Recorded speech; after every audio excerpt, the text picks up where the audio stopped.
وہ آدھی دنیا کا حکمراں تھا. ہائے ہائے، میں جب یہ پڑھتا ہوں کہ اس نے 22 لاکھ مربع میل پہ اسلام کا پرچم لہرایا تو کہتا ہوں وہ آدھی دنیا کا حکمراں تھا. میں جب یہ پڑھتا ہوں کہ کفر لرزتا تھا تو کہتا ہوں وہ آدھی دنیا کا حکمراں تھا. میں جب یہ پڑھتا ہوں کہ شیطان راستہ چھوڑ دیتا تھا تو کہتا ہوں وہ آدھی دنیا کا حکمراں تھا. میں جب یہ پڑھتا ہوں کہ اس کے دور میں رعایا سوتی تھی، حاکم جاگتے تھے تو کہتا ہوں وہ آدھی دنیا کا حکمراں تھا. اور جب میں یہ پڑھتا ہوں کہ وہ بیواؤں اور یتیموں کا بوجھ اٹھایا کرتا تھا، میں جب یہ پڑھتا ہوں کہ وہ خود پیدل ہوتا تھا، سواری پہ غلام ہوتا تھا، میں جب یہ پڑھتا ہوں کہ وہ درخت کے سائے میں اینٹ لے کر سو جایا کرتا تھا تو کہتا ہوں وہ حکمراں بھی مگر کہاں تھا. وہ آدھی دنیا کا حکمراں تھا، وہ حکمراں بھی مگر کہاں تھا. بفرتی موجوں پہ حق پرستوں کی سادہ کشتی کا بادباں تھا. بڑا مبارک ہے نام اس کا، ستاروں جیسا مقام اس کا. وہ ایک شاہی صفت مجاہد جو سوئے منزل رواں دواں تھا. ابھرتے سورج سے تاج مانگا، سمندروں سے خراج مانگا. کسے خبر ہے کہ اس کا سکہ جہاں میں جاری کہاں کہاں تھا. حسن سے پوچھو، علی سے پوچھو، تم اس کے بارے نبی سے پوچھو. اندھیری شب میں چراغ بن کر ساری دنیا میں ذوالفشاں تھا. ہائے ہائے، اس کی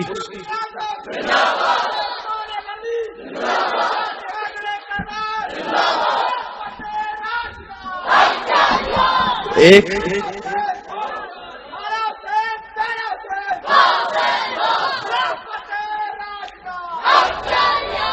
میں ایک ترتیب کے ساتھ چل رہا ہوں، اسی حساب سے آپ کی داد بھی میرے ساتھ چلتی رہے.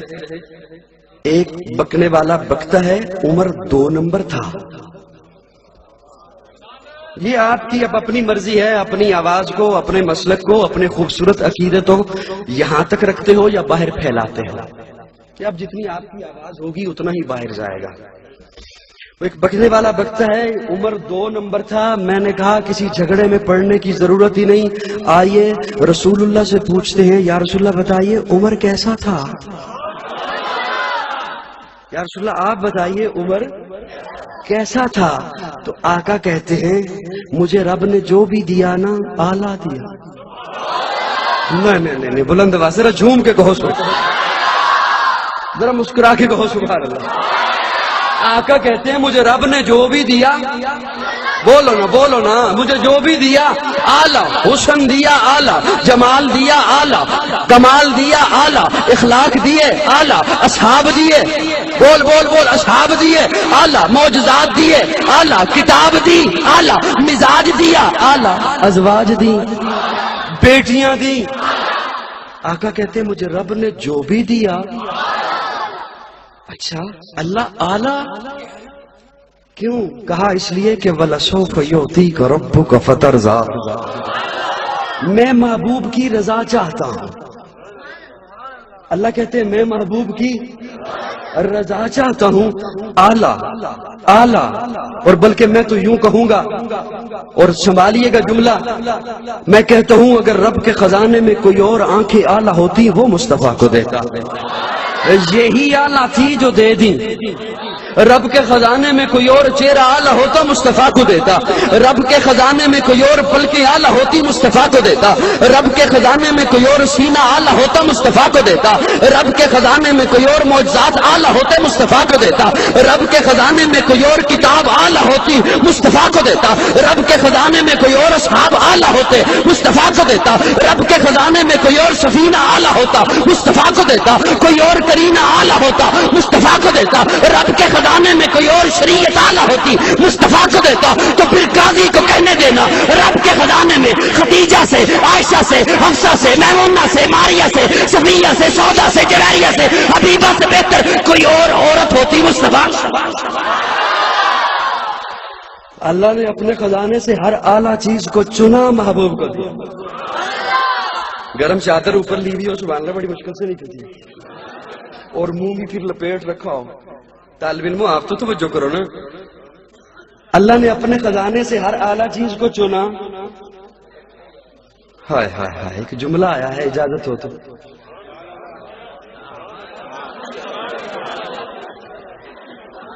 اجازت ہے؟ توجہ.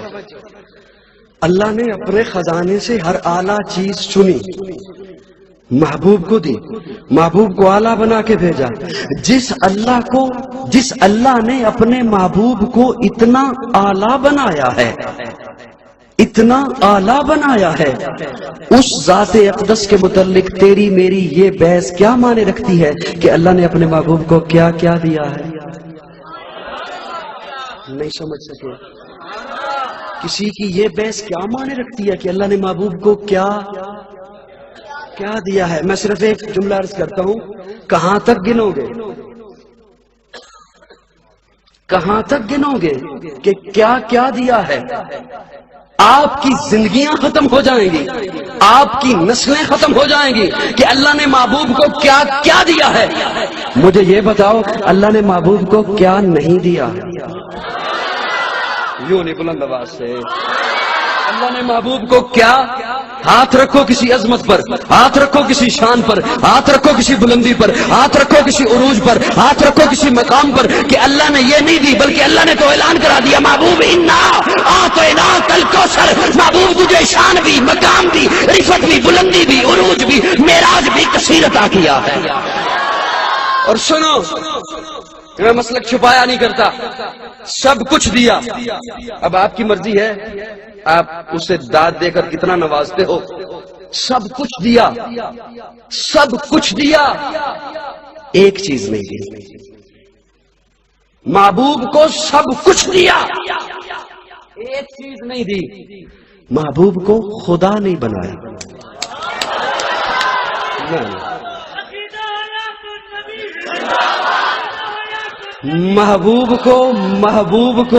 محبوب کو خدا نہیں بنایا، رب نہیں بنایا، الہ نہیں بنایا۔ اور بڑی توجہ سے سننا، الہ بنانا نوٹ کر لینا، کل سمجھ آ جائے گا۔ الہ بنانا اس کے بس میں بھی نہیں تھا، خدا بنانا اس کے بس میں بھی نہیں تھا، رب بنانا اس کے بس میں بھی نہیں تھا۔ اگر وہ خدا بناتا تو وہ خدا تو بنایا ہوا ہوتا، اور جسے بنایا جائے خدا نہیں ہوتا، جسے بنایا جائے الہ نہیں ہوتا، جسے بنایا جائے رب نہیں ہوتا، جسے بنایا جائے مخلوق ہوتا ہے، خالق نہیں، جسے بنایا جائے عابد ہوتا ہے، معبود نہیں، جسے بنایا جائے ساجد ہوتا ہے، مسجود نہیں، ارے جسے بنایا جائے لینے والا ہوتا ہے، داتا۔ محبوب کو سب کچھ دیا سوائے خدا نہیں بنایا، رب نہیں بنایا، اعلان اور مقام اتنا دیا کہ شیر خدا سیدنا علی المرتضیٰ فرماتے ہیں، میں آقا کے ساتھ جا رہا تھا، میں نے دیکھا سامنے جو درخت آتا آقا کو سلام کرتا۔ شیر خدا علی المرتضیٰ فرماتے ہیں، میں آقا کے ساتھ جا رہا تھا، میں نے دیکھا سامنے جو پتھر آتا آقا کو سلام کرتا، جو مٹی کا ڈھیلا آتا آقا کو سلام کرتا۔ قاضی کے مریدوں، میں ایک جملہ کہنے جا رہا ہوں، خدا را ضائع نہ کرنا۔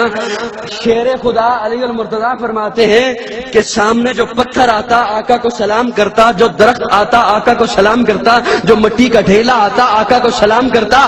ارے آقا کا مقام تو یہ ہے کہ پتھر سلام کرے، پتھر کا کنکر سلام کرے، درخت سلام کرے، درخت کا پتا سلام کرے، مٹی سلام کرے، مٹی کا ڈھیلا سلام کرے۔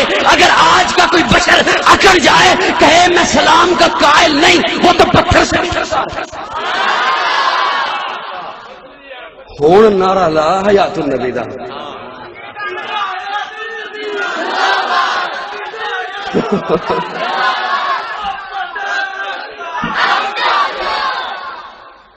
جیڑی موقع دی گل ہوئے اس مطابق نعرہ لا۔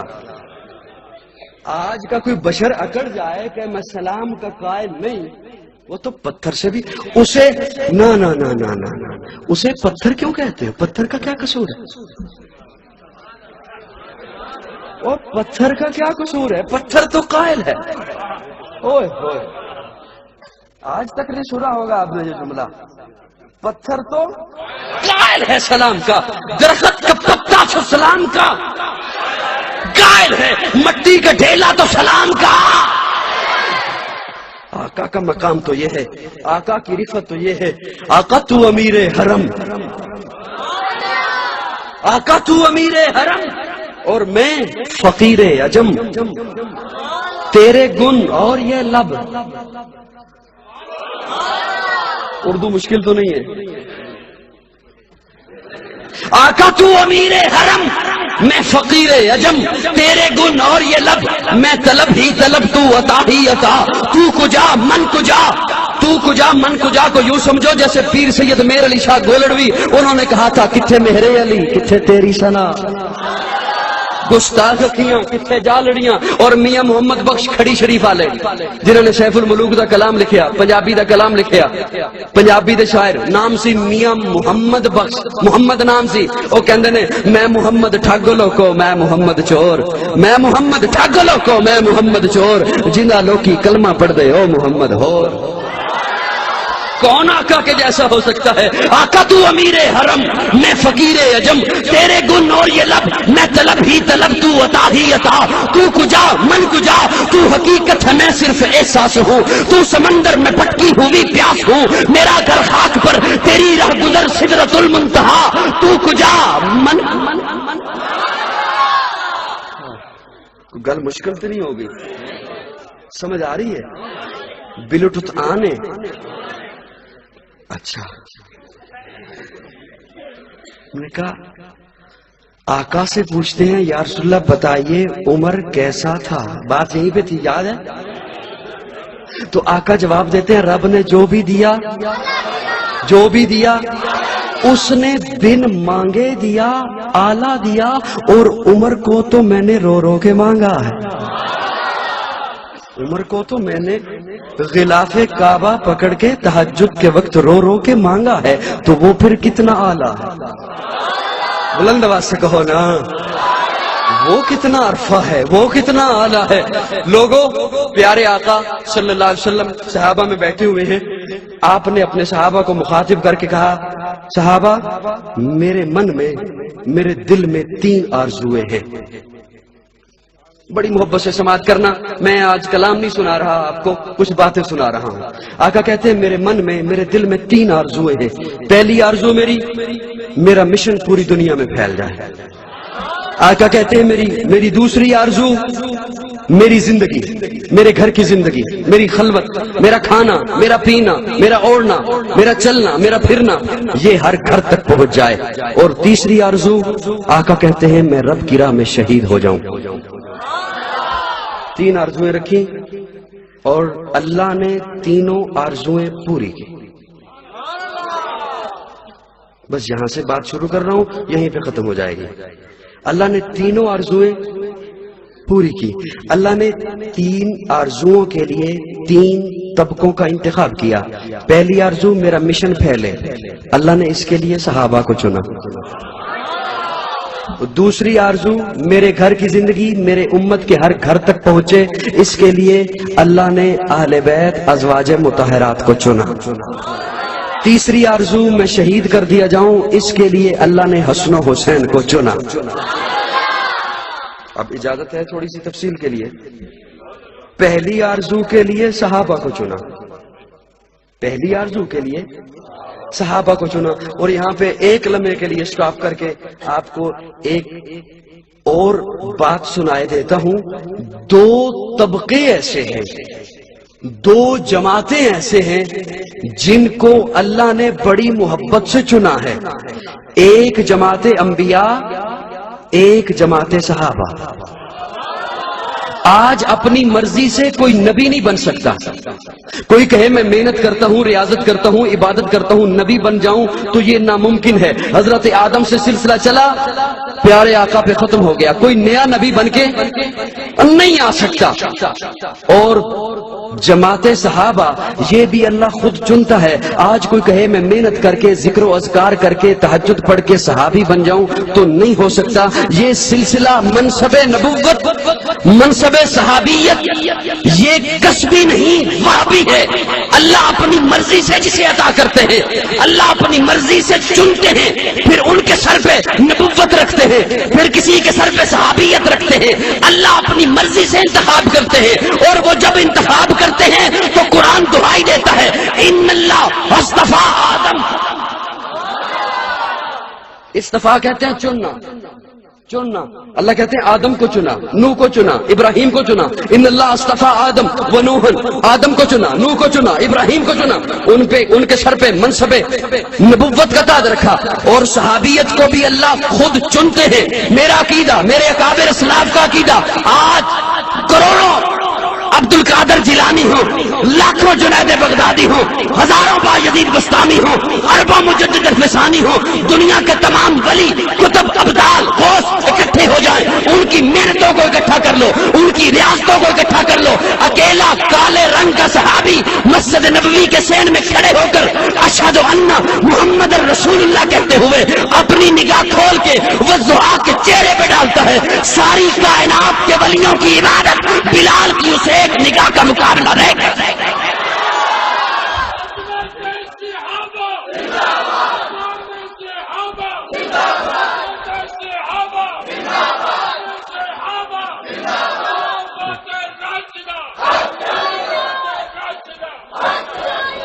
توجہ یا کہیں سے کھینچ کے لانے پڑے گی آپ کی توجہ سب کی۔